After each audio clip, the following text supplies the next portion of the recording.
আমাদের সংস্কৃতি এরকম আছে যে ভাসুরের নাম মুখে নেয় না।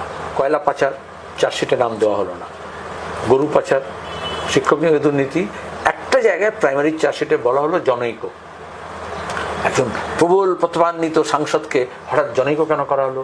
Lips and Bounds company, shell company এই কাজ করছে।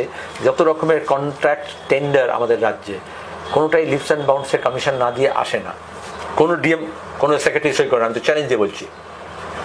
তাহলে যত রকমের নিয়োগ হয়েছে তার লিস্ট যাওয়া গেছে এবং সেখানে একটা ফোন কলে পেয়েছে, সেখানে ভাগাভাগি কথা বলা হচ্ছিল। সিবিআই কেন দিল না নাম, তার পূর্ণাঙ্গ পরিচয় কেন দিল না?